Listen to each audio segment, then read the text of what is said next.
আসসালামু আলাইকুম প্রিয় দর্শক, অন্য মঞ্চের আলাপচারিতায় আপনাদের সকলকে স্বাগত জানাচ্ছি। নমস্কার, আমি তরুণ ঘোষ। একটু আগে খবর পেলাম, এখন 5:30 বাজে। তড়িঘড়ি ক্যামেরা লাগিয়ে বসে পড়লাম। এখন এমন একটা খবর পাওয়া গেল যে না জানালেই নয়। সেটা হচ্ছে সকাল থেকে প্রধানমন্ত্রী নরেন্দ্র মোদী সিডিএস এর সঙ্গে বৈঠক করেছেন এবং তারপরে রাজনাথ সিং, অজিত দোভাল, অমিত শাহের সঙ্গে আর এক দফা বৈঠক হয়েছে এই 12:30 একটা নাগাদ, লাঞ্চের ঠিক আগে। সেখানে উপস্থিত ছিলেন 3 সেনাপ্রধান এবং সিডিএস। তারপরে একটু আগে খবর পেলাম যে 4 ব্যাটালিয়ন সেনা একদম সোজা শিলিগুড়ি করিডোরের দিকে রওনা দিয়ে দিয়েছে। যদিও আমার বিশ্বাস ভারতবর্ষ বাংলাদেশের ওপরে বিরাট আক্রমণ করবে না। আমি বরাবর যেটা বলে যাই সেটা হচ্ছে রংপুর আর রাজশাহী এই অঞ্চলটাকে কেটে দাও, সেটা আমি বরাবরই বলে যাই যে কেটে দিয়ে, আর এদিকে যেটা আপনার চট্টগ্রাম আছে এই চট্টগ্রামটাকে আলাদা করে দাও, আলাদা একটা স্বাধীন রাষ্ট্র করে দাও, কাউকে একটা দিয়ে দাও। চীন কুকিকার যারা আছে তাদের ওখানে দিয়ে দাও, শান্তিরক্ষী বাহিনী আছে তাদেরকে দিয়ে দাও। আসল উদ্দেশ্য হচ্ছে, আমার যা মনে হচ্ছে, চিকেন নেককে চওড়া করে নেওয়া, আরো বড় করে নাও। এখন এই যে 4-5 ব্যাটালিয়ন আরো সৈন্য ওখানে গেল, তার কারণটা কি? এর মধ্যে আবার এসএসবি আছে। এসএসবি হচ্ছে আমাদের একটা স্পেশাল ফোর্স আর কি। এসএসবি স্পেশাল ফোর্স, তারা এয়ার ড্রপিং হয় এবং তাদের অনেক কমান্ডো ফামান্ডো আছে। এই যে 4-5 ব্যাটালিয়নের মধ্যে 2 ব্যাটালিয়ন যে এসএসবি আছে সেটা আরো সন্দেহজনক। এবং পানাগড়ে নাকি ওখানে কি এয়ার এক্সারসাইজ শুরু হয়েছে, পানাগড় এবং আসামের এতে। তো যাই হোক, এয়ারবেসগুলোতে একটা কিছু তো ভাই হচ্ছে, সেটুকু আমি বুঝতে পারছি। সেটা কি হবে আমি জানি না। আদৌ ভারত কোনো রকম অ্যাকশনে যাবে নাকি যাবে না। তবে মুড দেখে মনে হচ্ছে পশ্চিমবঙ্গ প্রথমে দখল করা হয়ে গেল। এইবার যেরাম বর্ডারে যে সিচুয়েশন তৈরি হয়েছে, আমি যে কোনো দিন বলেছিলাম যে কোনো দিন হয়তো বিএসএফ স্টেপ ইন করবে, বুটস অন গ্রাউন্ডস হবে। সেটা বোধহয় সত্যি হতে চলেছে। এবং যেদিনকে স্টেপ ইন করবে সেদিনকেই ওপাশ থেকে রংপুর আর রাজশাহী একসঙ্গে দুটোর দিকে এগোবে। আর এদিকে চট্টগ্রামে নিশ্চয়ই কিছু একটা আলাদা কিছু একটা হচ্ছে। সেটা আমার খবর, আমার কাছে, আমি ডিটেলে খবর কালকে দিতে পারবো, আজকে দিতে পারবো না। আজকে যতটুকু খবর আমি পেলাম ততটুকু খবর আপনাদের সঙ্গে আমি শেয়ার করছি। তবে অবস্থা খুব একটা ভালো না। আমি গরম এই কারণে বলছি, কারণ প্রথমবার সিডিএস সঙ্গে প্রধানমন্ত্রীর একক বৈঠক, তার 1 ঘন্টার মধ্যে 3 সেনাপ্রধানকে ডেকে পাঠিয়ে এবং স্বয়ং প্রতিরক্ষামন্ত্রী, স্বরাষ্ট্রমন্ত্রী এবং আমাদের এনএসএ অজিত দোভাল, তাদের উপস্থিতি মানে একটা বড় একটা ব্লু প্রিন্ট হচ্ছে। একটা জয়েন্ট অ্যাকশন একটা হবে, হয়তো এপাশ দিয়ে একটা হবে, ওপাশ দিয়ে একটা হবে। এখন সেক্ষেত্রে যদি বাংলাদেশের ওপরে একটা চাপ পড়ে, মানে একই তো চাপে রয়েছে, আরো বেশি চাপ পড়বে। আমি মাঝে মাঝে বলি না, আপনারা খুব লাফান, যুদ্ধ চাই যুদ্ধ চাই যুদ্ধ চাই। একবার যদি যুদ্ধ আপনারা দেখেন না, তার 1971 যুদ্ধ দেখেননি, একবার যদি যুদ্ধ দেখেন তাহলে দেখবেন সব শর্ট হয়ে গেছে। তখন আর মুখ দিয়ে যুদ্ধ যুদ্ধ বেরোবে না। আমি মনে করেছিলাম যে বর্ডার ফেন্সিংটা হয়ে যাবার পর তারপর হয়তো হবে, কিন্তু যেভাবে আপনার এই যে সীমান্ত এলাকায় জামাত ছেলেপিলে লেলিয়ে দিচ্ছে যে তোমরা এগিয়ে যাও, কাটারি ফাটারি নিয়ে হাসুয়া ফাসুয়া নিয়ে তোমরা এগিয়ে যাও, বিএসএফ তো একদিন গুলি চালিয়ে দেবেই। আমি আগেও বলেছি, সতর্ক করেছি, আজকে আবার সতর্ক করলাম। এবার ফেন্সিং হোক বা নাই হোক, হয়তো বুটস অন গ্রাউন্ডস হয়তো হতে পারে। সেক্ষেত্রে আমি মাঝে মাঝে যেটা বলি, হ্যাপি দিওয়ালি। হ্যাপি দিওয়ালি হবার সম্ভাবনা কিন্তু উজ্জ্বল হয়ে উঠছে, এবং যে কোনো দিন হ্যাপি দিওয়ালির খবর হয়তো পেয়ে যাবেন। এই রংপুর আর রংপুর আর আপনার যে রাজশাহী চলে আসে, তাহলে চিকেন নেক তো চওড়া হয়ে গেল, রাজশাহী এলে পরে গঙ্গাটাও চলে গেল। এবার ওখান থেকে মুসলিম সরিয়ে নিয়ে গিয়ে ওখানে হিন্দুদের রেখে দেওয়া হবে, এক্সচেঞ্জ অফ ল্যান্ড বা অন্য কোনোভাবেই হোক না কেন। তারপরে তো বর্ডার ফেন্সিং ওইখানে যতটুকু আছে সেই বর্ডার ফেন্সিং ওইখান থেকে এড়িয়ে বের করে দেবে। অ্যান্ড সেটা আমার ধারণা কতটা সত্যি কতটা মিথ্যে সেটা আমি কালকে বলতে পারবো, আমি আজকে তো কিছু বলতে পারবোই না। আজকে এইটুকু যেটুকু খবর পেয়েছিলেন সেটুকু খবর আপনাদের দিলাম। তবে এই খবরের মধ্যে গুরুত্ব অনেক আছে। গুরুত্ব হচ্ছে এখন যে মিটিংটা হচ্ছে সেই মিটিংটার উপরে নির্ভর করছে যাবতীয় প্ল্যানিং। এরপরে যদি ওয়ার রুমে যদি রাত্রিবেলা কোনো মিটিং হয় তাহলে confirm operation happy Diwali, confirm. কিন্তু ওয়ার রুমে মিটিংটা হবে কি না আমি জানি না এখন পর্যন্ত। সেটা হয় রাত্রিবেলা 9টার পর। যদি হয় তাহলে পরে একরকম খবর হবে, যদি না হয় তাহলে একরকম খবর হবে। যাই হোক না কেন আমি কালকে আপনাদের জানাবো যে কি হতে যাচ্ছে।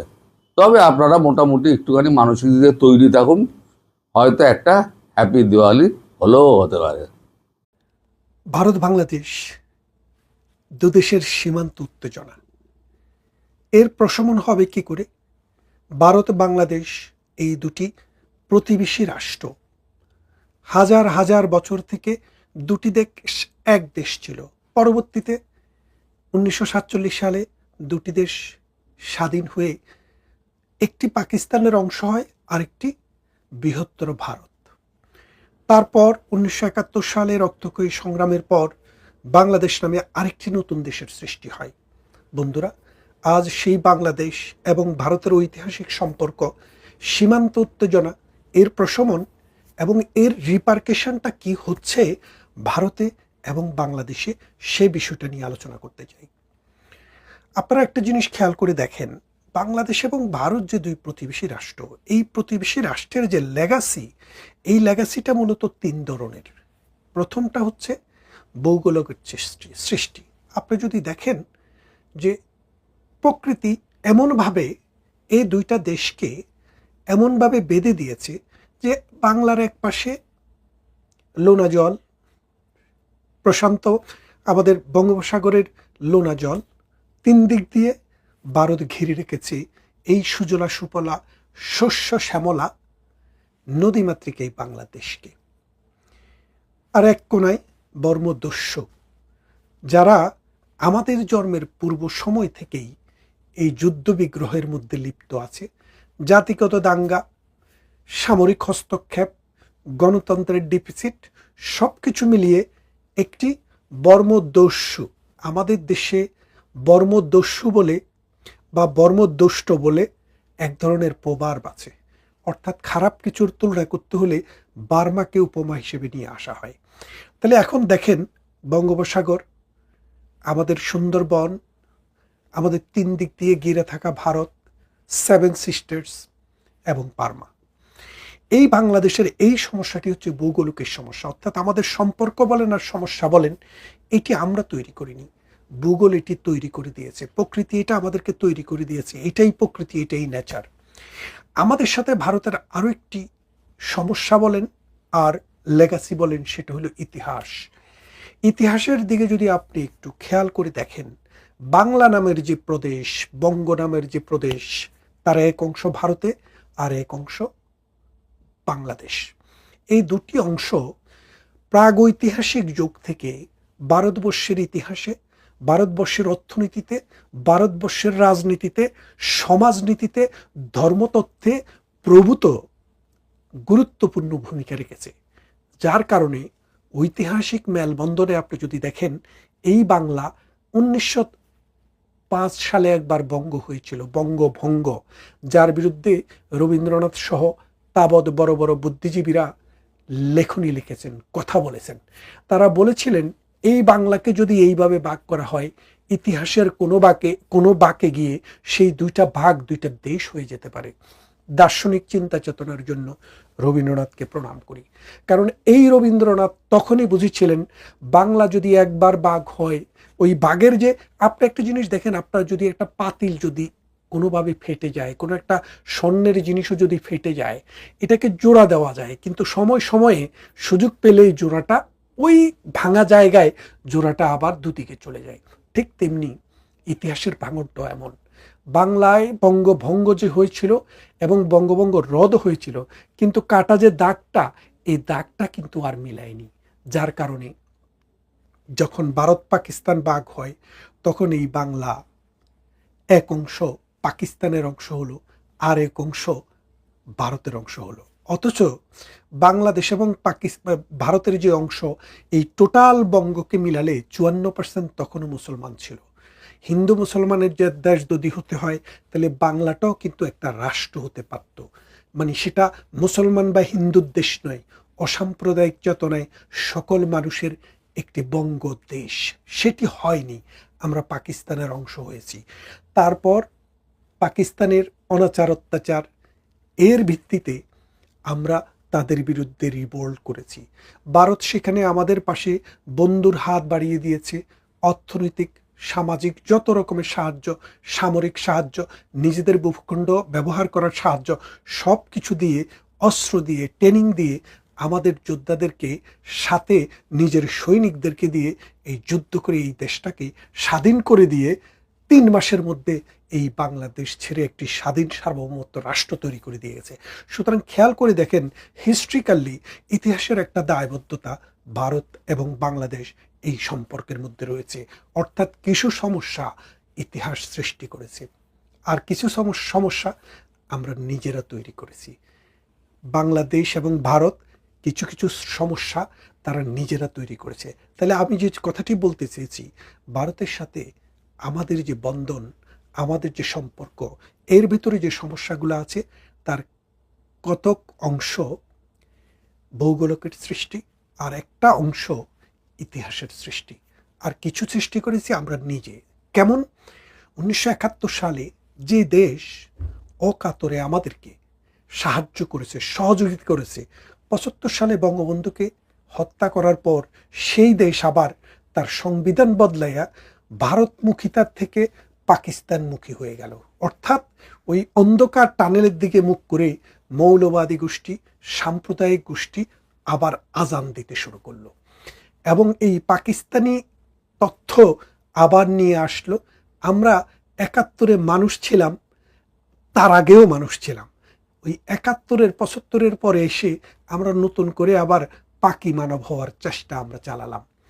এই কারণে বলছি যে এই দ্বিবিধ কারণে যে আমরা কিছু কিছু সমস্যার সৃষ্টি করেছি। তারপরে ভারত পারাক্কাতে বাদ দেওয়ার ফলে বাংলাদেশের মানুষের মধ্যে কিন্তু একটা তীব্র ক্ষোভ এবং অসন্তোষ সৃষ্টি হয়েছে। কেন সৃষ্টি হয়েছে দেখেন, বাংলাদেশ একটি নদীমাতৃক দেশ। আমরা যখন ছোটবেলায় স্কুলে যাই, আমাদেরকে বলা হয়েছে বাংলাদেশ নদীমাতৃক দেশ। তার মানে হচ্ছে নদী হচ্ছে দেশের মা। কারণ অন্ন, বস্ত্র, বাসস্থান, আমাদের যে এই 3টি বিষয়, এই 3টে বিষয়কে এই নদী এফেক্ট করে।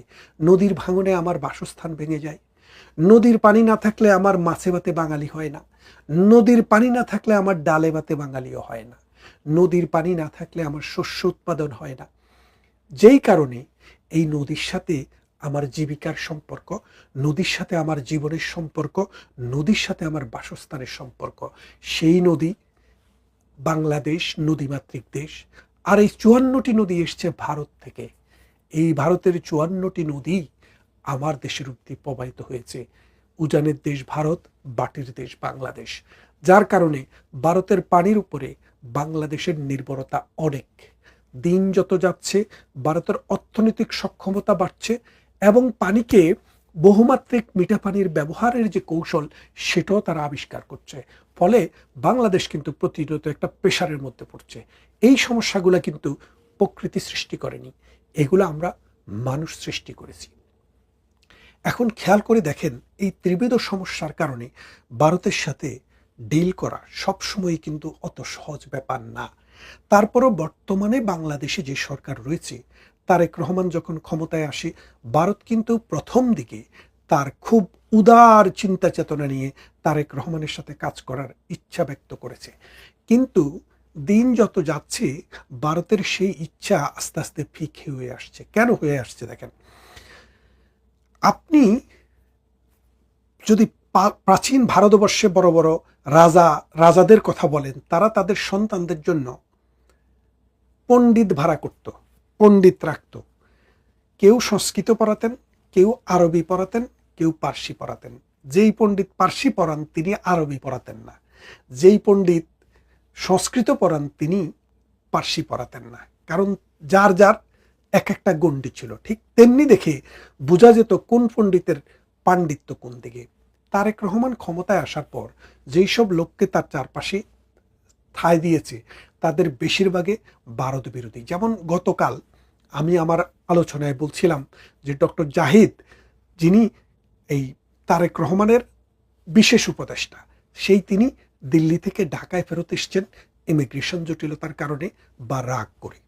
এখন এই জাহিদ কিন্তু গত 5 বছর যদি আপনি জাহিদের ফেসবুক স্ট্যাটাস চেক করে দেখেন, আপনি বুঝবেন সে একটা কট্টর ভারত বিরোধী। এই কট্টর ভারত বিরোধী যখন তারেক জিয়ার উপদেষ্টা হয়ে যায়, তারেক রহমান সাহেবের উপদেষ্টা হয়ে যায়, তখন আমাদের বুঝতে এটা বাকি থাকে না, ভারতের এটা বুঝতে বাকি থাকে না যে উনি কোন পণ্ডিত রাখে কোন ভাষা তিনি শিখতে চাচ্ছেন। তিনি কি সংস্কৃত শিখবেন, তিনি কি ভারত প্রেম শিখবেন, না ভারত বিদ্বেষ শিখবেন? তিনি ভারতের সাথে কাজ চালানো প্রকল্প শিখবেন, নাকি ভারতকে কিভাবে ডাবানো যায় সেটা শিখবেন? সেই জন্য ভারত আস্তে আস্তে তাদের হাল ছেড়ে দিয়েছে। ভারত এখন বুঝেছে যে এই তারেক জিয়ার যুগে কিছু হবে না। আগেও হয়নি, আগেও 10টা কষ্ট এসছে। অনুপ চেটিয়া এবং পরেশ বড়ুয়া তাদের শাসনের 2001 সাল থেকে 2006 সাল পর্যন্ত সময়ে তারেক জিয়া এবং জামাত ইসলামী সরকার যখন 4 দল নিয়েছিল, তখন এই অনুপ চেটিয়া পরেশ বড়ুয়ারা পৃথিবীর বিভিন্ন দেশ থেকে পাকিস্তানের মাধ্যমে অস্ত্র এনে এই দেশের উপর দিয়ে ভারতের বিচ্ছিন্নতাবাদী জঙ্গিদেরকে সরবরাহ করত। এইটা ধারাবাহিকতাটা বন্ধ হয়ে গেছিল যখন শেখ হাসিনা 17 বছর ক্ষমতায় ছিল তখন। এখন তারেক রহমান যখন ক্ষমতায় এসছে, সেই জঙ্গিদেরকে জেলখানা থেকে আবার ছেড়ে দেওয়া হয়েছে এবং সেই চোরাচালানের রাস্তাটি এখন আরো পাকাপোক্ত হয়েছে। ডক্টর ইউনূস যখন ক্ষমতায় আসে, পাকিস্তানি জঙ্গিরা বাংলাদেশে আসতে একটি লাল পাসপোর্ট হইলে আর ভিসাও লাগে না, এবং পাকিস্তান থেকে যে জাহাজ আসে আগে 2 ফোল্ডারে তাদেরকে চেক করা হতো, এখন সেই চেকটাও করা হয় না। তাহলে ভারত বুঝছে যে তার শত্রুর সাথে ভারতের শত্রু যারা, তাদের সাথে যখন দহরম মহরম মাখামাখি, তখন ভারতকে কষাস হতেই হবে। এখন বিষয়টা হচ্ছে, ভারত যে স্ট্র্যাটেজিটা নিয়েছে যে কলকাতা দিয়ে অর্থাৎ পশ্চিমবঙ্গ দিয়ে পুশ ইন করছে, পুশ ব্যাক করছে, অর্থাৎ বাংলাদেশের যেই সব নাগরিক ভারতে আছে বলে ভারত মনে করে তাদেরকে পুশ ব্যাক করা হচ্ছে। বিষয়টা হচ্ছে, দেখেন পৃথিবীতে এই রকম সীমারেখা আর কয়টা দেশের আছে আমি জানি না। এই সীমারেখার 1 মিটারের মধ্যে মানুষ বসবাস করে। এই পারে বাংলা, ও পারেও বাংলা, কিন্তু এই পারটা ভারত আর ওই পারটা বাংলাদেশ। এই পাশে মুসলিম, ওই পাশে হিন্দু। অথচ বাংলাদেশের যে সীমারেখা, এই সীমারেখার সাথে কিন্তু মুর্শিদাবাদ রয়েছে, যেখানে মুসলিম সংখ্যাগরিষ্ঠ। লক্ষ লক্ষ নয়, কোটি কোটি মুসলমান কিন্তু এখনো ভারতে বসবাস করে। একক রাষ্ট্র হিসেবে সবচেয়ে বেশি মুসলমানের দেশ যদি আমি বলতে যাই, তাহলে ইন্দোনেশিয়ার পর সেটা হচ্ছে ভারত। ইন্দোনেশিয়াতে 24 কোটি মুসলমান বসবাস করে। কেউ কেউ বলেন ভারতে 24 কোটিরও বেশি মুসলমান বসবাস করে। পৃথিবীর আর কোনো দেশে একক দেশ হিসেবে এত মুসলমান বসবাস করে না। তাহলে আপনি খেয়াল করে দেখেন, ভারত শুধু হিন্দুর দেশ নয়, মুসলমানেরও দেশ। এখন আমাদের দেশ থেকে যে ন্যারেটিভটা তৈরি করা হয়, ভারত বিরোধী যে স্লোগানটা তৈরি করা হয়, এই স্লোগানের রেশ কিন্তু ভারতে গিয়ে পড়ে। আর এই ভারতে গিয়ে পড়লে মুসলমানদের উপরেও যে বিচ্ছিন্নভাবে নানান ঘটনা ঘটে না, সেটা কিন্তু বলা যাবে না। এটা ঘটে, বাংলাদেশেও ঘটে, ভারতেও ঘটে। আমরা মানুষ হতে চেয়েছিলাম, আমরা হয়ে গেলাম হিন্দু এবং মুসলমান। অথচ এই দুটা জাতির ইতিহাস এবং ঐতিহ্য হাজার হাজার বছরের। এদের সভ্যতা ছিল, পৃথিবীর মানুষ যখন জঙ্গলে বনে বাদারে বসবাস করত, সেই সময়ে ভারতীয় সভ্যতা, সিন্ধু সভ্যতা, হরপ্পা এবং মহেঞ্জোদারো যে সভ্যতা, এই সভ্যতায় নালন্দা বিশ্ববিদ্যালয়ের মতো বিশ্ববিদ্যালয়ও ছিল। তাহলে খেয়াল করে দেখেন যে ভারতের এই ইতিহাস ঐতিহ্যে সমৃদ্ধ একটি দেশ, এই দুটি প্রতিবেশীর মধ্যে সৎ সম্পর্ক, ভালো সম্পর্ক থাকছে না কেন? এটাকে আমাদেরকে খুঁজে বের করা দরকার। এখন এই সম্পর্ক ভালো না হওয়ার মূল কারণ হচ্ছে আত্মায়, মনের সমস্যা, আসলে রিয়েলিটি সমস্যা নয়। কারণ ভারত থেকে বাংলাদেশ প্রতি বছর 10 বিলিয়ন ইম্পোর্ট করে, অর্থাৎ ভারত যে 10টি দেশে পৃথিবীতে সবচেয়ে বেশি রপ্তানি করে, বাংলাদেশ তাদের মধ্যে একটি। ভারতীয় মানুষ বিদেশে কাজ করে, এরকম পৃথিবীর 10টি দেশের মধ্যে বাংলাদেশ একটি। তার মানে প্রতিবেশী হলেও বাংলাদেশের সাথে কিন্তু ভারতের ট্রেড, কমার্স, ইনভেস্টমেন্ট কিন্তু কম নয়। ভারত কিন্তু অনেক উদারতা বাংলাদেশকে দেখিয়েছে। 1971 সালে স্বাধীনতার পর ইন্দিরা মুজিবের মধ্যে যে সীমান্ত চুক্তি হয়েছে, ভারত কিন্তু সেই চুক্তিটি বহুদিন রেকটিফাই না করতে পারলেও এই মোদী সরকারের আমলে সেটি রেকটিফাই করে হাজার হাজার মানুষের পরিচয় ঠিক করে দিয়েছে। ভারতের সাথে আমাদের যেসব সমস্যাগুলো ছিল, গঙ্গার পানি চুক্তি, সেটা হয়ে গেছে। মমতার জন্য আমরা তিস্তার পানি চুক্তি করতে পারিনি, কিন্তু এখন মমতা নেই। সরকার যদি, বাংলাদেশের সরকার যদি সৎ হয়, সদিচ্ছা থাকে, ভারতের সাথে যদি প্রতিবেশী সুলভ আচরণ করে, তাহলে সেই চুক্তিটিও সম্ভব। কিন্তু তা না করে সরকার যে সিগন্যালটি ভারতকে দিচ্ছে, যে কট্টর ভারত বিরোধীরা তারেক জিয়ার উপদেষ্টা হচ্ছে, ফলে ভারতের কাছে একটা ব্যাড সিগন্যাল যাচ্ছে। সেই সিগন্যালের কারণেই কিন্তু ভারত তারেক জিয়ার সাথে সেই রকম সম্পর্ক তৈরি করবে কি করবে না, সেটা একটা প্রশ্নবোধক হয়ে দাঁড়িয়েছে। আর প্রতিনিয়ত বাংলাদেশ থেকে যে ভারতে শত শত মানুষ প্রতি বছর যায় কাজ করতে, এটা অস্বীকার করার কোনো সুযোগ নেই।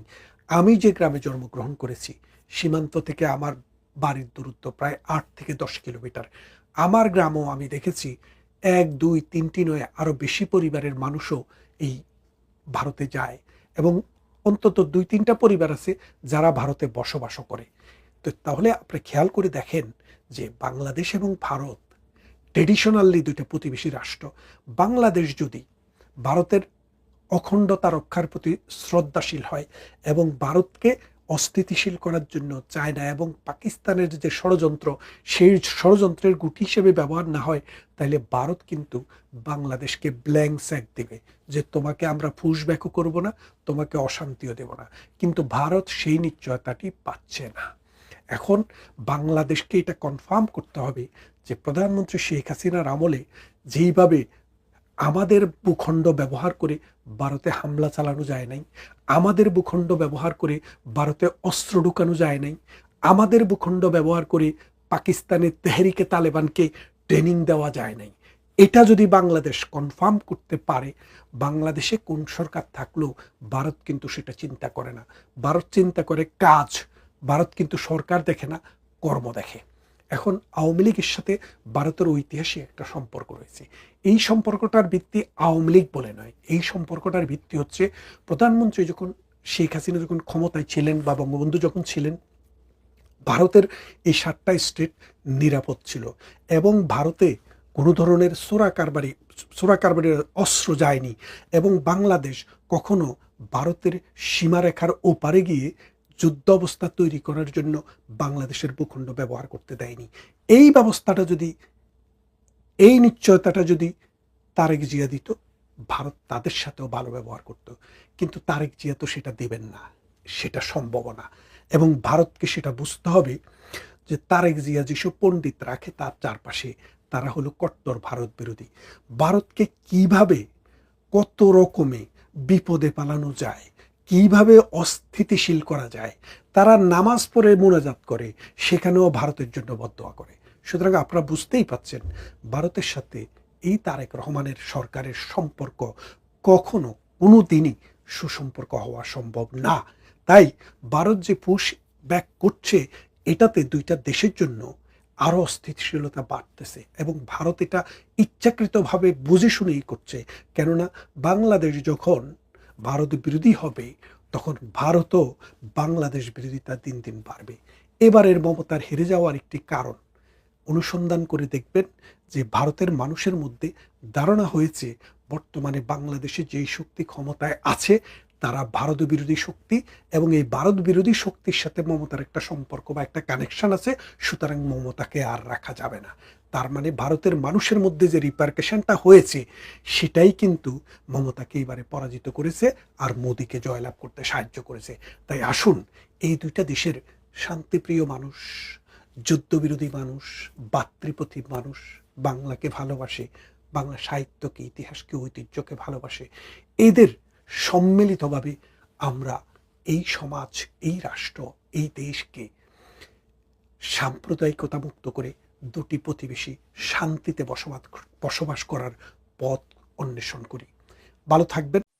আজকে তথ্য অধিদপ্তরে একটা প্রেস ব্রিফিং এ প্রধানমন্ত্রী তারেক রহমানের তথ্য ও সম্প্রচার বিষয়ক উপদেষ্টা ডাক্তার জাহেদ গতকাল তিনি যে দিল্লি থেকে ফিরে এসেছেন ইমিগ্রেশনের 2 ঘন্টা থাকার পরে, সেই বিষয়ে সামান্য কিছু কথা বলেছেন। গতকাল যখন তিনি ফিরেছেন ঢাকায়, তখনও খুব সংক্ষিপ্তভাবে কিছু বলেছেন। আজকেও দেখলাম যে মূল ওই 2 ঘন্টায় কি ঘটেছে এ ব্যাপারে কিন্তু তিনি তেমন কিছু বলেননি। তিনি আগে পিছে বলেন, এমনিতে কথাবার্তা তিনি তেনা পেঁচান, এটা আমরা জানি। তার ফেসবুক বলেন, ইউটিউব বলেন, তিনি পেঁচান। কিন্তু এই দিল্লিতে 2 ঘন্টা কি ঘটেছিল সেটা বলছে যে অলরেডি ভারতীয় মিডিয়ায় কিছু এসেছে, অন্যান্য মিডিয়ায় কিছু এসেছে। আমি নিজেও একদম সরাসরি ওইখানে ছিলেন এমন একজন ইমিগ্রেশন কর্মকর্তার বরাতে কিন্তু আপনাদের অনেক ইনফরমেশন দিয়েছি। তো আজকে তিনি যখন প্রেস ব্রিফিং করলেন এবং সেই প্রেস ব্রিফিংটা শুনে আমার মনে হলো যে এই ব্যাপারে আরো কিছু কথা বলার দরকার। কারণ ডাক্তার জাহেদের মধ্যে আমরা একটা সুকৌশলে একটা অ্যাটিটিউড দেখলাম যে তিনি এই যে ফিরে এসেছেন ভারত থেকে, এটাকে তিনি দেখাচ্ছেন যে বাংলাদেশের একজন গুরুত্বপূর্ণ ব্যক্তি, যিনি প্রতিমন্ত্রী পদমর্যাদার, তাকে এভাবে ফিরিয়ে দেওয়ার মধ্য দিয়ে বাংলাদেশকেই পরোক্ষভাবে অপমান করা হলো। অর্থাৎ তিনি সুকৌশলে নিজের কাঁধের বলটা পুরো বাংলাদেশের কাঁধে চাপিয়ে দিলেন। কিন্তু ঘটনা কি আসলেই তাই? আমি কালকে কিন্তু খুব বিস্তারিত বলেছি। আজকে অ্যাডিশনাল কিছু বলবো যে তিনি সবুজ পাসপোর্ট নিয়ে গিয়েছিলেন এবং এই সবুজ পাসপোর্টে একটি সার্ক স্টিকার ছিল। সার্ক স্টিকার হলো যে এই পাসপোর্টে যদি আপনার পাসপোর্টে যদি এই স্টিকারটা থাকে তাহলে আপনি সার্কভুক্ত দেশগুলোতে যেতে পারেন। এটা এক ধরনের ভিসার মতো কাজ করে এবং কারা কারা এই সার্ক স্টিকারটা পাবে তারও একটা গাইডলাইন কিন্তু আছে। এখন একজন উপদেষ্টা যিনি কূটনৈতিক পাসপোর্ট পাবার যোগ্য এবং যার লাল পাসপোর্ট পাওয়ার কথা, তার লাল পাসপোর্ট আছে কিনা আমি জানি না, কিন্তু তিনি কেন সবুজ পাসপোর্টে এই সার্ক স্টিকার নিয়ে ভারতে গেলেন, এই প্রশ্নটা কাল এতটা গুরুত্বের সাথে ভাবিনি, কিন্তু আজকে ভাবাচ্ছে। কথা হলো যে এই সার্ক স্টিকারটা তিনি কবে পেয়েছেন। আমার সূত্র জানিয়েছে তিনি এই সার্ক স্টিকারটা ইউনূসের আমলে পেয়েছেন এবং জনাব তৌহিদ হোসেন যখন পররাষ্ট্র উপদেষ্টা তখন তিনি এই সার্ক স্টিকারটা পেয়েছিলেন এবং এই স্টিকার নিয়ে তিনি গত বছর এপ্রিলে এবং ডিসেম্বরে 2 দফায় ভারত সফর করেছেন। তো এবার এই স্টিকার নেওয়াটা, যে এটা ইউনূস আমলে পাওয়া একটা স্টিকার, যে আমল থেকে আজকে ডাক্তার জাহেদের কিন্তু একটা অবস্থানগত পরিবর্তন হয়েছে। ডক্টর ইউনূসের আমলের জাহেদ আর আজকের আমলের জাহেদ কিন্তু এক না। তিনি এখন নিজেই বলছেন এবং আমরাও জানি যে সরকারের তিনি একজন গুরুত্বপূর্ণ ব্যক্তি। তাহলে নৈতিক গ্রাউন্ডেও কিন্তু ইউনূস আমলে নেওয়া ওই সাক স্টিকারটা তার কন্টিনিউ করা উচিত হয়নি। কেন সবুজ পাসপোর্ট? এটার একটা চমৎকার ব্যাখ্যা পেয়েছি। যেমন বলা হয়েছে যে তিনি যখনই ভারতে গেছেন তিনি কিন্তু বিতর্কিত সন্দেহভাজন কিছু মানুষজনের সাথে দেখা করেছেন এবং সেই তালিকায় ২২ জনের নাম ছিল ভারতের, এবং সেই ২২ জন, তার মধ্যে আবার ২ জন তুরস্কের ব্যবসায়ী। তাদের ব্যাপারে আমি গতকাল বলেছি, এবং এই যে ২ ঘন্টা তিনি দিল্লির ইমিগ্রেশনে বসেছিলেন তাকে কিন্তু এইসব বিষয়ে প্রশ্ন করা হয়েছিল এবং তিনি অধিকাংশ প্রশ্নেরই সদুত্তর দিতে পারেননি। বুদ্ধিমান মানুষ বুঝতে পেরেছেন যে পরিস্থিতি বোধহয় ভালো দিকে যাচ্ছে না। তিনি পরবর্তীতে যখন ফাইনাল ডিসিশন হলো যে ইউ ক্যান গেট ইন, সে কিন্তু আর ভারতে ঢুকে রিস্ক নেয়নি। আর সবুজ পাসপোর্ট থাকলে একটা সুবিধা, যদিও একটা নোট ভার্বাল এসেছিল দিল্লির বাংলাদেশ হাই কমিশন থেকে, দিল্লির মানে ভারতের পররাষ্ট্র মন্ত্রণালয়, কিন্তু তিনি হয়তো কোনো এক পর্যায়ে বলতে পারতেন যে এটা তার ব্যক্তিগত সফর ছিল, যেহেতু পাসপোর্টটা তার ব্যক্তিগত এবং কূটনৈতিক পাসপোর্ট নয়, সাধারণ অর্ডিনারি পাসপোর্ট। সো এইটা একটা বিষয়। তো এই বিষয়ে একটা তথ্য আপনাদের দিয়ে রাখি যে বাংলাদেশ দেশ, ভারতের যে এক্সটার্নাল অ্যাফেয়ার্স মিনিস্ট্রি আছে, পররাষ্ট্র মন্ত্রণালয়, সেখানের বাংলাদেশ এক ডেস্ক যারা, সেই ডেস্কটা কিন্তু এখন আর বাংলাদেশ বিষয়ক ব্যাপারগুলো দেখেন না। বাংলাদেশ বিষয়টা সরাসরি ভারতের প্রধানমন্ত্রী নরেন্দ্র মোদীর কার্যালয় থেকেই তদারক করা হয়। সো ফরেন মিনিস্ট্রি আর বাংলাদেশ ডেস্ক নিয়ে অতটা অ্যাক্টিভ না, যেটা সো প্রধানমন্ত্রীর কার্যালয় থেকে সরাসরি যেহেতু এই বিষয়টা মনিটর করা হয়, বাংলাদেশের বিষয়টা ডিল করা হয়, তাদের কাছে বেশ কিছু ভিডিও ফুটেজ আছে এবং তাদের কাছে ডাক্তার জাহেদ সম্পর্কে বেশ কিছু চাঞ্চল্যকর তথ্য আছে। আমি নিজেই একটা ভিডিও ক্লিপ দেখলাম কালকে, যেখানে তিনি বলছেন যে ভারত একটা ছ্যাঁচড়া ছ্যাঁচড়া ছ্যাঁচড়া দেশ। আমি হয়তো আপনাদের মতো, ডাক্তার জাহেদদের মতো অত বুদ্ধিমান নয়, কিন্তু বয়সের কারণে হোক, যে কারণেই হোক, পৃথিবীর অনেক দেশে গিয়েছি, অনেক আমার বিষয়ের অনেক খ্যাতিমান অধ্যাপকের সংস্পর্শে যাবার সৌভাগ্য আমার হয়েছিল। আবার কূটনীতিবিদ এদের সাথেও আমি মিশেছি, এক জীবনে আমি অনেক কিছু করেছি, কিন্তু আমি কাউকে শুনিনি এই ভাষায় কেউ কোনো বুদ্ধিজীবী কোনো রাষ্ট্রকে আক্রমণ করে, চরম শত্রুকেও এই ভাষায় আক্রমণ করে না। কিন্তু ডাক্তার জাহেদ ভারতকে ছ্যাঁচড়া ছ্যাঁচড়া রাষ্ট্র বলেছে, তার সেই ভিডিও তো অস্বীকার করা যাবে না। তো সব ইনফরমেশন তো ভারতের কাছে আছে। So Bharat was very strict about him. যদিও শেষমেশ তাকে ঢুকতে দিছে, কিন্তু যেটা বলেছি যে তিনি আর ঢোকার সাহস করেননি। তো আবার আমাদের পররাষ্ট্রমন্ত্রী ডক্টর খলিলুর রহমান তিনি খুবই সংক্ষিপ্ত একটা প্রতিক্রিয়া জানিয়েছেন, ১৫-১৬ সেকেন্ডের, যে ব্যাপারটা দুর্ভাগ্যজনক এবং তারা প্রয়োজনীয় পদক্ষেপ গ্রহণ করবে। পদক্ষেপ গ্রহণ করবে শব্দটা ইম্পর্টেন্ট। কি পদক্ষেপ গ্রহণ করেছে? তারা ভারতের যে ঢাকা অফিসের যে দূতাবাস আছে সেখান থেকে deputy high commissioner mister Pawan বাড়ৈকে কল করেছিল ফরেন মিনিস্ট্রিতে এবং তার হাতে একটি চিঠি ধরিয়ে দিয়েছে।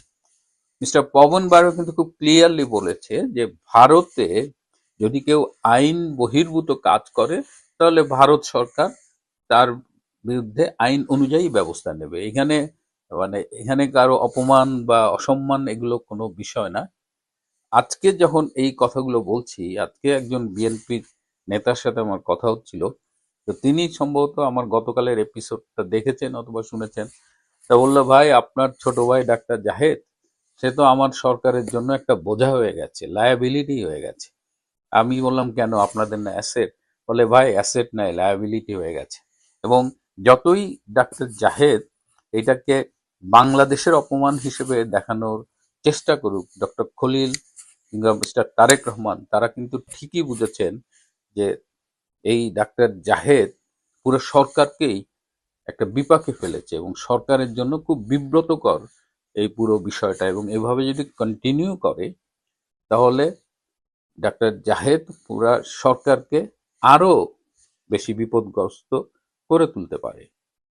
আরেকটা কথা একটু বলি, যেটা ওই যে স্টিকারের কথা বলছিলাম, যে সার্ক ভুক্ত যে স্টিকারের, যে পাসপোর্ট স্টিকার লাগানো, এখানে একটা ব্যাপার আছে যে ভারত সরকার এই স্টিকারের ফ্যাসিলিটিসটা কিন্তু পাকিস্তানিদের জন্য ওপেন রাখেনি। কোনো পাকিস্তানি সার্ক স্টিকার নিয়েও ভারতে ঢুকতে পারবে না, তার আলাদা ভিসা প্রয়োজন, এবং সে এটা পাবে কিনা সেটা অন্য বিষয়, কিন্তু সার্ক স্টিকার কোনো পাকিস্তানির জন্য ভারতে ঢোকার ক্ষেত্রে প্রযোজ্য নয়। শোনা যাচ্ছে যে এই সার্ক স্টিকার এর ব্যাপারে ভারত হয়তো বাংলাদেশের সাথে এরকম একটা সিদ্ধান্ত নিতে পারে যে বাংলাদেশের কেউ পাসপোর্টে সার্ক স্টিকার নিয়ে ভারতে ঢুকতে পারবে না, এরকম একটা আলোচনা ভারতে চলছে। সুতরাং ডাক্তার জাহেদ, তিনি গতকাল ব্লান্ডার করেছেন, নিজেই শুধু বাটে পড়েনি, পুরো সরকারকেই একদম বিপদে ফেলে দিয়েছেন। এবং এরপরে আজকে এই যে G7 গ্রুপ 7-এর যে মিটিং চলছে, সেখানে ফ্রান্সের স্থানীয় সময় 2:30টার সময় মার্কিন প্রেসিডেন্ট ডোনাল্ড ট্রাম্প এবং ভারতের প্রধানমন্ত্রী নরেন্দ্র মোদীর একটি সাইড মিটিং হওয়ার কথা আছে। সেই মিটিংটা যদি হয়, সেটি অবশ্যই আমাদের পুরা সাউথ এশিয়ান রিজিয়নের জন্য খুব গুরুত্বপূর্ণ একটা ব্যাপার। সেই ব্যাপারটা যখন জানতে পারবো, আপনাদের সাথে অবশ্যই শেয়ার করব। প্রিয় বন্ধুরা, আজ এ পর্যন্তই। আরে ভাই, সেটা তো আমরা যাবে, সংসদ তো বাংলাদেশ আওয়ামী লীগের থাকবে, মুক্তিযুদ্ধের পক্ষে। ওটা তো আমাদেরই সম্পত্তি, ওটা তো আমাদেরই, ওটা তো আমাদের উঠান। আমরা রাজপথে যখন যাবো সব ঠিক হয়ে যাবে। শুনুন, এইবার কিন্তু বাংলাদেশে অনেক কিছু পরিবর্তন দেখবেন। হতে পারে বাংলাদেশে গণ আদালত হতে পারে, গণসংসদ হতে পারে, কত কিছুই হতে পারে আগামীতে। সবকিছুই তারা তো শিখিয়ে দিয়ে গেছে। আমরা হয়তো মুক্তিযুদ্ধের পক্ষের মানুষ, তারপর আওয়ামী লীগ যারা আছে, তারা হয়তো এদের মতো বর্বরতা দেখাবে না, কিন্তু এরাও তো কিছু পরিবর্তন আনবে। তারা ভাষাতে জঘন্য শব্দ যোগ করেছে, তারা রাজনীতিতে হিংস্রতা নিয়ে এসেছে। আওয়ামী লীগে তো কিছু পরিবর্তন আনবে, আনবে না? আওয়ামী লীগ হয়তো তাদের মতো জঘন্য হইতে পারবে না, তাদের মতো এরকম ফেরসাস হইতে পারবে না, কিন্তু কিছু তো পরিবর্তন আনতেই হবে। ওই সংসদ তো জনগণ, আগামীতে জনগণ ডেকে নিয়ে বাংলাদেশ আওয়ামী লীগ এবং মুক্তিযুদ্ধের পক্ষের মানুষকে সংসদ বুঝিয়ে দেবে, এটা আমার দৃঢ় বিশ্বাস। এবং এটার জন্য দায়ী কিন্তু আওয়ামী লীগ না, যে আওয়ামী লীগ খুব ভালো কাজ করেছে, আওয়ামী লীগ মান্না সালোয়ার খিলাইছে, আওয়ামী লীগ দাঁড়ে দাঁড়ে টাকা পয়সা পাঠাইছে, তা না কিন্তু, বা আওয়ামী লীগ মানুষকে খুব বেশি ভালোবেসে বলে, তাও না। মানে এরা এত অত্যাচারিত হয়েছে যে, তাহলে একটা গল্প বলি, আমার তো একটু গল্প বলার সুযোগ দেন জামালপুরে। আমাদের এলাকায় একটা আপা আছে, আমাদের আমাদের বেশি কিছু ভাঙিয়ে বলবো না, তাহলে মানুষ বুঝে ফেলবে। কারণ কারো তো ব্যক্তিগত একেবারে পরিচয় প্রকাশ করে কিছু বলার অধিকার আমার নাই, তাই না? কারো প্রাইভেসি নষ্ট করে। ডেফিনেটলি প্রাইভেসি নষ্ট করা যাবে না। প্রাইভেসি আমার ওই আপু, আমি জানি উনি এখন না শুনলে পরে শুনবে, বা আমাদের ওই বাসার আশেপাশে, মানে আমাদের সরিষাবাড়ি কেউ না কেউ তাকে এটা পাঠাই দিবে, উনি শুনবেন। এবং ওইটা আমি জানি, এটা শোনার পর উনি কানবেন এবং আমাকে ফোন করবেন। আমাদের ওই আপা বিয়ে করলো, প্রথমে বিয়ে করলো, বিয়ে করার পর আমরা বললাম আপা খুব ভালো হয়েছে। তো আপার হাজবেন্ড একটু খাটো, মানে আপার খাটো, মানে আপার তুলনায় খাটো, আপা যেটুকু আপার সমান সমান। মেয়ে মানুষ কিন্তু তার সমান সমান হলে তার কাছে মনে করে তার হাজবেন্ড খাটো। তো ওই আপাটা একটু লম্বা ছিল, জামাই তার সমান পছন্দ হয়নি, জামাইয়ের সাথে খুব খারাপ ব্যবহার করতে, এমনকি তাদের ডিভোর্স হয়ে গেল এক পর্যায়ে। সেই ভদ্রলোক, সে আমাদের এলাকার বা আমাদের বাজারের বা আমাদের গ্রামের সেই দুলাভাই, খুব ভালো মানুষ ছিলেন। কিন্তু তাকে এত অত্যাচার করছে যে তিনি আর সংসার করতে পারলেন না। তারপরে তিনি বিয়ে করলেন আমার এক বন্ধুকে। ঠিক আছে, বয়স কিন্তু একটু কম, মানে আমার আপা করে বলি তাহলে আমার বন্ধু, তাহলে নিশ্চয়ই তার বয়স কম, মানে একেবারে 2-1 বছরের কাছাকাছি বিয়ে করলো। খুব খুশি তিনি, হ্যাপি, খুব হ্যাপি। 2 বছর পরে দেখি কান্নাকাটি করে। আমরা আপা কান্দেন কেন? কয়, তোরে কি কমু ফরিদ, কি যে ভুলটা করছে, আমার স্বামীরে তালাক দেবিস কে? কয় তোর দুস্থ তো খুব খারাপ, আমি কি করে? কয় আমারে মারে। আমি তো বলেন না কেন? লোকের বলবো কেমনে, লজ্জা? আগের স্বামীর সেটা তো আমি তালাক দিছি, এখন এর কথা যদি বলি, আমি প্রশ্ন করছি, আমি বলি কেমনে? বাংলাদেশের জনগণের অবস্থা হয়ে গেছে তেই, যে আগের স্বামী তো ভালো ছিল ফরিদ, বুঝছেন, যে আগের স্বামী আমার ভালো ছিল। আগের স্বামী অন্তত গুতাগাতি দিল, ভাত দিত, কাপড় দিত, একটু গালাগালি করতো, কিন্তু এরকম গরু পিটানোর মতো পিটাইতো না। এখন তো গরু পিঠে একদিকে হলো, শুনেন, আগের স্বামী ভাতও দিত, পুণ্যাইতো, মানে একটা উদাহরণ দেওয়ার জন্য বলছে, গ্রামে মানে ভাতও দিত পেটে। শুনেন, আমাদের গ্রামে একটা কথা আছে যে পেটে ভাত থাকলে পিঠে দিলেও সয়। পিঠে পিঠে পেটে খেলে পিঠে সয়। কিন্তু এখন তো না পেটে আছে, কিন্তু পিঠেও সয় না, কারণ পেটে নাই ভাত, পিঠের উপর আপনি গুতাইতেছেন, পিঠে নাই কুলো। তাহলে কিভাবে এই দেশের জনগণ ভাত থাকবে? তাই এই দেশের জনগণ বাংলাদেশ আওয়ামী লীগকে, শেখ হাসিনাকে, জননেত্রী শেখ হাসিনাকে, মুক্তিযুদ্ধের পক্ষের জনতাকে সাথে নিয়ে জনগণ দেখবেন সংসদে ঢুকবে। যদি আপনি শোনেন, ওয়াকারের চাইতে আমার ভাবির পোলাদের যে মামা, ওয়াকারের চাইতে কিন্তু জনগণ সবচেয়ে বেশি শক্তিশালী সবসময়ই ছিল, আছে এবং থাকবে। সাময়িকভাবে মনে হয় রাজনৈতিক নেতা শক্তিশালী, সাময়িকভাবে মনে হয় মৌলবাদ শক্তিশালী, সাময়িকভাবে মনে হয় পরাশক্তি বা অন্য দেশ শক্তিশালী, সাময়িকভাবে মনে হয় সেনাবাহিনী শক্তিশালী, আদতে জনগণ শক্তিশালী। রুশোর সেই কথাটাই গণতান্ত্রিক সমাজের সত্য যে জনগণই সকল ক্ষমতার উৎস। আমার ধারণা যে আসলে বাংলাদেশের জনগণের আশা, আকাঙ্ক্ষা, স্বপ্ন, ইচ্ছা, এগুলো জননেত্রী শেখ হাসিনা বড় করে দিয়েছিলেন। কিভাবে? ভাই, উত্তরা থেকে 3.5 ঘন্টায় যাইতাম মতিঝিল, 3.5 ঘন্টায় যাইতাম হলো মিরপুর 12, যেটা যাওয়া লাগে এখন 7 মিনিট লাগে। উত্তরা থেকে 7 মিনিট লাগে মেট্রোতে মিরপুর 12তে যাইতে, সেটা যাইতাম 2-2.5 ঘন্টা 3 ঘন্টা। মতিঝিল লাগতো 3 ঘন্টা, সেটা যাইতাম বাজাই 32 মিনিটে। তো জনগণের আশাটা না বেড়ে গিয়েছিল। এটা অন্যায় না, কারণ আপনি যখন আমাকে প্রতিদিন গেলে পায়েস খাওয়াবেন, আমি তো একটু আশা করতেই পারি পরের দিন একটু বিরিয়ানি খাওয়াবেন। আমি তো আশা করবো না জানা পরে, এটা আশা করতেই পারি, তাই না কবিবর? কি বলেন? আপনি আমার যদি 5 স্টার হোটেল নিয়ে 2 দিন খাওয়ান, পরে তো আমি চাবো যে আমাকে 7 স্টার হোটেল নেন, পারলে আরো বড় বড় স্টার। তো এই জন্য জনগণের আশা আকাঙ্ক্ষা স্বপ্ন বেড়ে গিয়েছিল। সেই জন্য হয়তো তারা পরিবর্তন চেয়েছিল, সেটা বিভ্রান্ত হয়ে হোক বা ইচ্ছা করে হোক।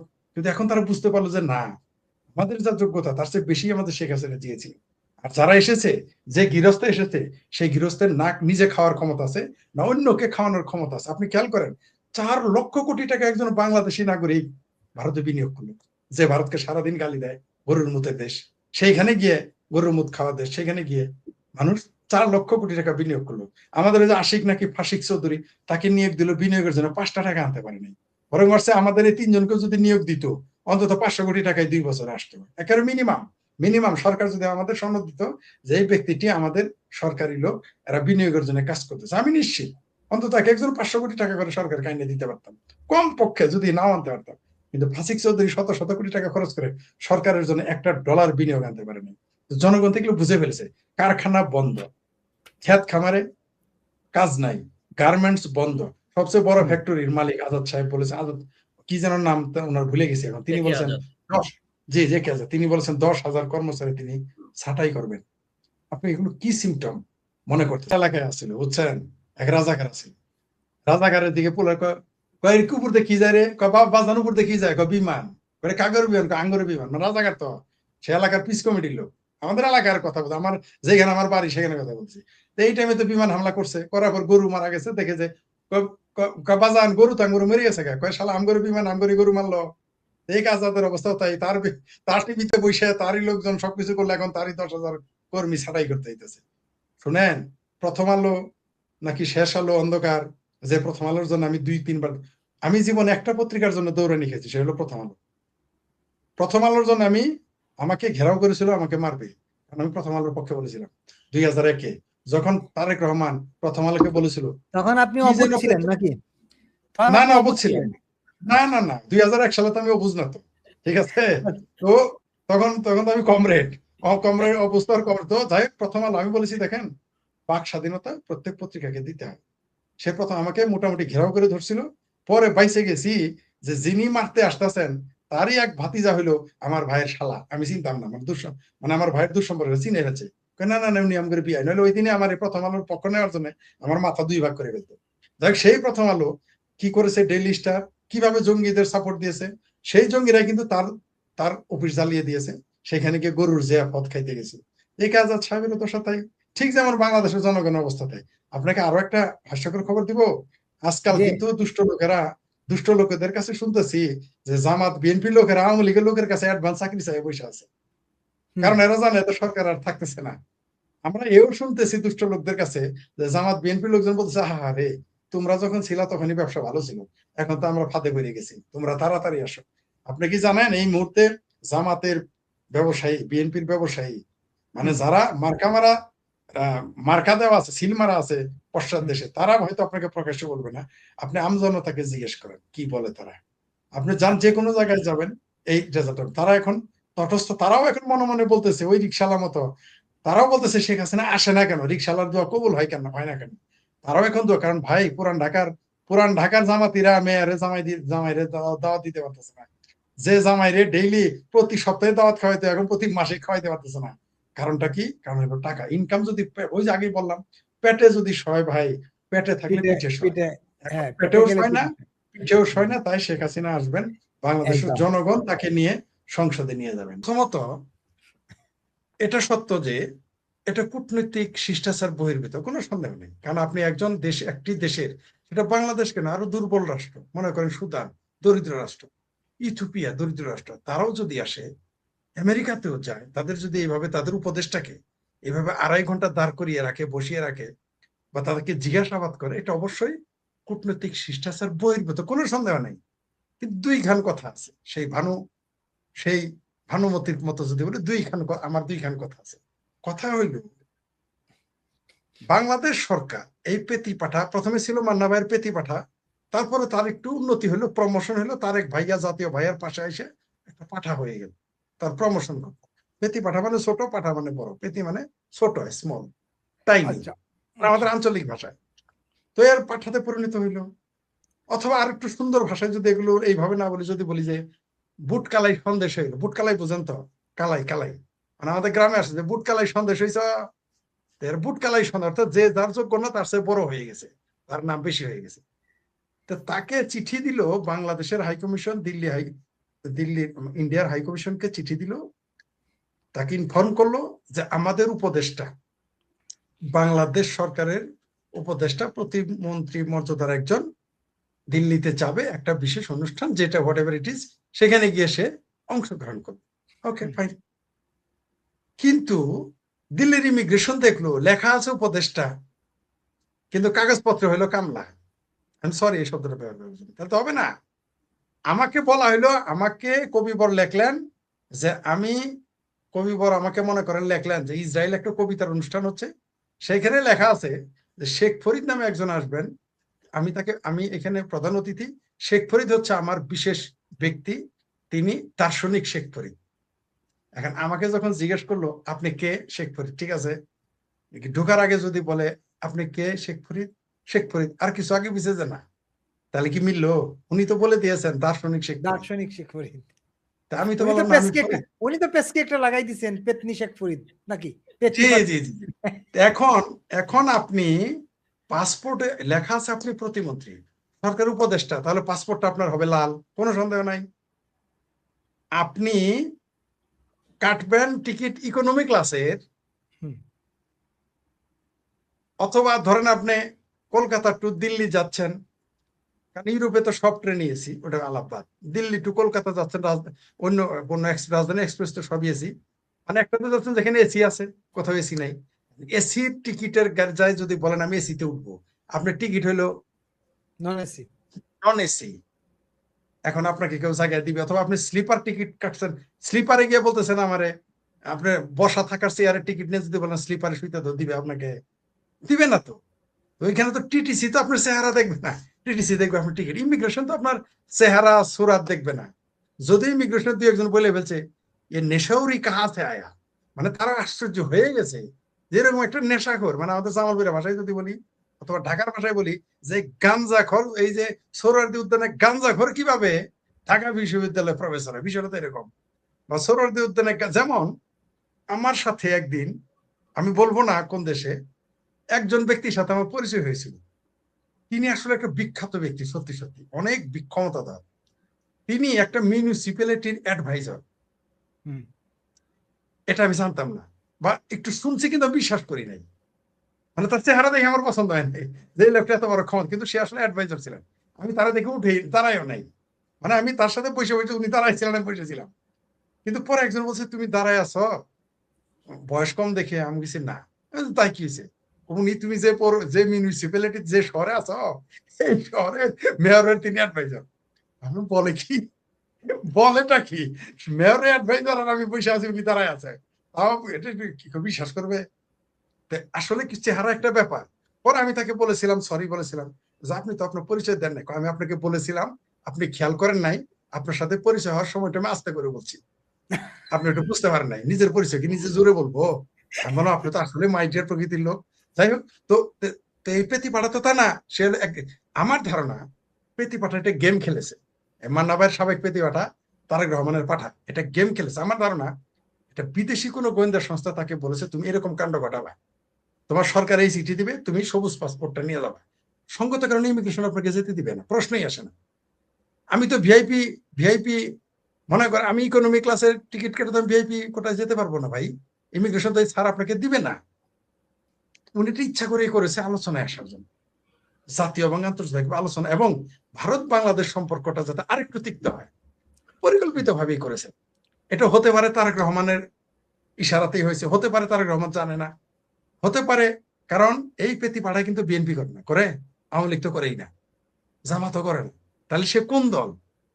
আপনি এটা যদি খেয়াল করেন, একটা মানুষ যে দলের এখন মন্ত্রী, সেই দলের সাথে কোনো কালেই তার সম্পর্ক ছিল না।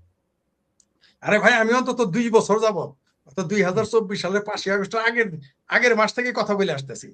তো আমার কথা বলার দেখে মানুষ ধরন দেখে বুঝে এই লোকটা আওয়ামী লীগের পক্ষে, আওয়ামী লীগের দালাল, গালি দেয়।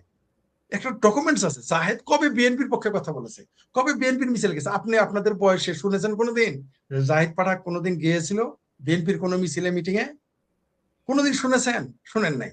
তাহলে এই লোকটাকে তারা যেহেতু নিয়োগ দিল, এই লোকটা তো যদি 10 টাকার বিনিময়ে আমি বিক্রি হই আপনার কাছে, রিটার সাহেবের কাছে, তাহলে আমি কবিবরের কাছে 20 টাকা বিক্রি হইতেই পারি।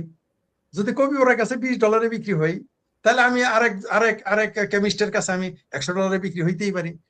আসলে এই পেতি পাঠা আসলে যে কোন ট্র্যাপে পড়েছে, এমন হতে পারে তার কোনো ভিডিও, বিশেষ ভিডিও গোয়েন্দা সংস্থাদের কাছে আছে, বলেছে তোমাকে এই কাজটা করতেই হবে, 2 পাসপোর্টই পকেটে নিয়ে যাবা, কিন্তু তুমি লাল পাসপোর্ট দেখাবা।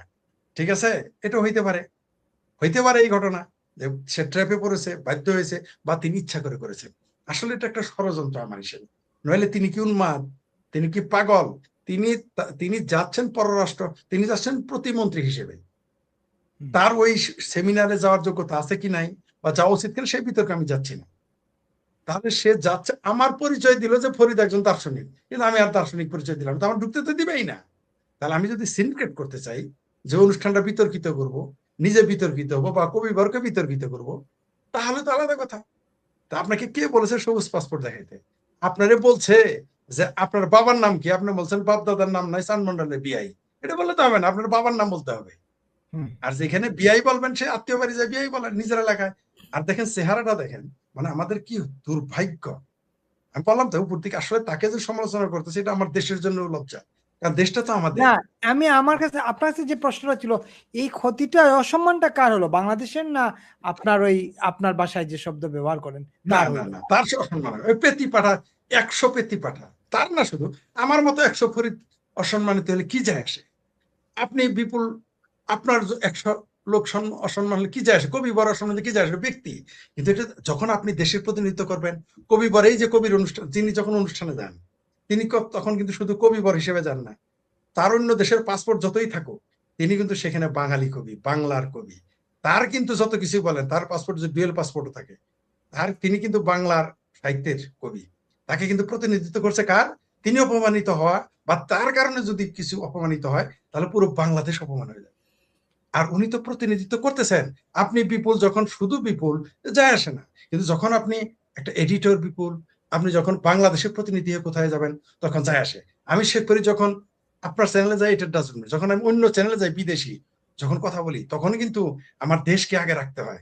আমার কোনো ভুল ত্রুটি হয়, সেটা কিন্তু শুধু আমার অসম্মান হবে না, আমার দেশ অসম্মান হবে। জাহিদ পাঠার মতো 1 লাখ জাহিদ পাঠার অপমান হইলেই কি, না হইলে কি, ওর ইজ্জত আছেই কি আর যাই কি? যারে দেখলে ইমিগ্রেশন অফিসার মনে করে যে এলো নেশৌরি, মানে নেশাখোর, গাঁজাখোর, সোজা ভাষায় বলি, যে ওরা মনে করে যে ইয়াবাখোর, মদখোর, তারাই আশ্চর্য হয়ে গেছে এইরকম চেহারা একটা লোক কিভাবে অ্যাডভাইজার হয়। তারা বিশ্বাসই করতে পারে নাই যে এইরকম একটা চেহারা লোক কিভাবে অ্যাডভাইজার হয়। তো এখানে আমার দেশটা অপমানিত হয়েছে এবং 2 দেশের সম্পর্কের মধ্যে একটা দেয়াল সৃষ্টি হয়ে গেছে, বিতর্ক সৃষ্টি হয়ে গেছে। আমার দেশ শুধু ভারতে নয়, বিদেশেও বেজ্জতি হয়েছে। আমার মতে তারেক রহমানের উচিত, যদি তিনি না জেনে থাকেন এই ঘটনা, এই ষড়যন্ত্র, অথবা তিনি নিজে ষড়যন্ত্র নিজেই করে থাকেন, সেটা আলাদা বিষয়, তার উচিত এই পেতি পাঠাকে কানে ধরা, সরি পেতি পাঠা না, এখন তো পাঠায় উন্নতি হয়েছে, কানটা ধরে বলা যে এই কষা জাহিদ, তুই কোন দুঃখে লাল পাসপোর্ট নিয়ে গেলি না, এটাকে বল। এই বাটপাড়িটা কেন করলি? কেন আমার সরকারকে বিতর্কিত করলি? কেন আমার 2 দেশের মধ্যে সম্পর্ক নষ্ট করলি? কেন বিদেশে আমাদের সম্মান নষ্ট করলি? আপনার মনে থাকার কথা, এমপি মুরাদ, আওয়ামী লীগের এমপি ছিল মুরাদ হাসান, কানাডায় গিয়েছিল, আছে? তাকে যখন কানাডায় ঢুকতে দেয় না, হাই রে কত আলোচনা সমালোচনা, মনে আছে আপনার? প্রতিমন্ত্রী পদত্যাগ কইরা স্বাস্থ্য প্রতিমন্ত্রী ছিল, আরেকটা কি যেন তথ্য প্রতিমন্ত্রী ছিল, স্বাস্থ্য প্রতিমন্ত্রী ছিল। সর্বশেষ তথ্য প্রতিমন্ত্রী দিয়ে পদত্যাগ করার জি জি পরে জি জি, উনি আমার এলাকার, আমার সংসদীয় হ্যাঁ আসন। সরিষাবাড়ির ঠিক আছে, জি সরিষাবাড়ি। তো উনি যখন বেজ্জতি হইলেন, ওটা তো তুমি তখন শুধু মানে এটা নিয়ে মানুষ কত হাততালি বাজাইছে, মনে আছে আপনার? তো একজন এমপি তার ওইখানে যাইতে পারে নাই, ফিরে আসছে, তার জন্য দেখলাম কত লোক কত কথা বললো। এখন একটা দেশের সরকারের অ্যাডভাইজার বেজ্জতি হইলো, তা কোথায় ইন্ডিয়া? বাংলাদেশের মানুষ তো ইন্ডিয়ার দেশই মনে করে না, মনে করে যে এটা হলো বাড়ির পাশের কোনো খেত খাবার। ইন্ডিয়ার দেশ, সেই দেশে গিয়ে তারপর আবার বলে গরুর মুখ খায়। গরুর মুখ খাওয়া দেশে যাই যে বেজ্জতি হইলো, নিজেও বেজ্জতি হইলো, আমার দেশটাকেও বেজ্জতি করলো। এই অধিকার তো তাকে দেওয়া হয় না, এই অধিকার তার নাই। তারে তারে কানটা ধরে তারে এই অ্যাডভাইজারি বোর্ড থেকে ঘেঁটি ধরে বের করে দেওয়া উচিত আমার মতে আর কি। কারণ তিনি দেশকে অসম্মান করেছেন, সরকারকে। মুসলিকার সরকার তো ইজ্জত নাও থাকতে পারে, কিন্তু দেশের বেজ্জতি আমি তো ভাই বরদাস্ত করতে পারবো না। আমার দেশ, আমি যে এত কথা বলি কেন? আমার দেশের স্বার্থে, আমার দেশের সম্মান রক্ষার জন্য কথা বলি। আমি তো আমার স্বার্থে কথা বলি না। আমার কি ঠেকা পড়ছে ভাই? এই যে কবিবার এখানে কথা বলতেছেন, তিনি যদি একটা ইউনিভার্সিটি গিয়ে কলেজে গিয়ে লেকচার দেন বা কোথাও লেকচার দেন, তিনি ডলার পায়, অনেক বেশি পাবেন। কেন কথা বললেন? দেশের জন্য। এই যে আপনি ঘন্টার পর ঘন্টা কথা বললেন, আমি ঘন্টার পর ঘন্টা কথা, আমাদের কাজ করলে কি আমাদের ইনকামের চেয়ে বেশি হবে না? এখানে কোথায় ইনকাম হয়? ওইবার ইনকামই নাই, লস। আপনারও তো ইনকাম নাই, এখানে কি আমাদের ইনকাম হয়? আমরা এখানে আসছি দেশের জন্য কথা, দেশের সাথে। তো এইখানে পেতি পাড়ার কোনো অধিকার নাই। দেশকে ছোট করার, তার শাস্তি হওয়া উচিত আইনগত ভাবেই। আমার তো মনে হয় 5ই আগস্টের পরে বাংলাদেশের পরিস্থিতি আরো খারাপ হতে পারত। এটা ভারত পাশে থাকার কারণে, কারণ আমরা শুনেছি যে সিরিয়া, লিবিয়া সেই রকম একটা অবস্থা বাংলাদেশের করে দিতে চায় মার্কিন যুক্তরাষ্ট্র। তাহলে তার যে স্বার্থ সিদ্ধি, এখানে আপনার বিমান সামরিক ঘাঁটি করা, তারপরে এখানকার যে সমুদ্র বন্দর সেটা তার পছন্দের যে আপনার প্রতিষ্ঠান তাকে দিয়ে দেওয়া, এই সমস্ত কারণে আপনার এখন মানে পৃথিবীর একটা বড় জিনিস, মানে বড় স্বার্থ ইন্দো প্যাসিফিক যে এলাকাটা, সেটা নিয়ে কেন্দ্রীভূত হচ্ছে। এবং সেই জায়গাতে আপনার চীনের একটা বড় স্টেক আছে এবং তাদের একটা ভালো প্রভাবও আছে। সেই প্রভাব বলয়ে আসার জন্য এই আপনার বাংলাদেশটা খুবই গুরুত্বপূর্ণ হয়ে উঠেছে গত বেশ কিছু বছর ধরে। এবং সেই জন্য কিন্তু তারা এই পুরো বিষয়টা টার্গেট করে তারা অগ্রসর হচ্ছে। কিন্তু এইখানে ধরেন যে মার্কিন যুক্তরাষ্ট্র যেভাবে চাচ্ছে এখানকার সে অবস্থান নিতে, সেইটা কিন্তু ভারতের স্বার্থের সাথে সাংঘর্ষিক। গ্রেপ্তার হয়েছেন উনি, এখন আপনি তাদের সাথে আমার প্রত্যর্পণ চুক্তি নেই, এক্সট্রাডিশন ট্রিটি নেই তাদের সাথে, এবং তাকে যদি আনতে হয় অনেকগুলো প্রক্রিয়া, সেটাকে আপনার সম্পন্ন করার পর তাকে আনা যাবে। এবং তারপরেও কিন্তু থাকে যে এর ভেতরে, কারণ যে প্রক্রিয়াটা চলবে তার ভেতরে যদি কেউ আবার কোনোভাবে ম্যানেজ করে ফেলে, কিংবা যদি অন্য জায়গা থেকে কোনো চাপ আসে, সুতরাং এখানে কিন্তু অনেকগুলো বিষয় আছে, আইনি জটিলতা আছে। শেষ পর্যন্ত সেগুলো সম্পন্ন করে আনা যাবে কিনা সেটা একটা প্রশ্ন সাপেক্ষ বিষয়। তো আমার কাছে মনে হয় যে ডক্টর মোহাম্মদ ইউনূস এখনো মোটামুটি একটা নিরাপত্তার মধ্যে আছেন, কিন্তু বেশি দিন তিনি সেটা থাকতে পারবেন।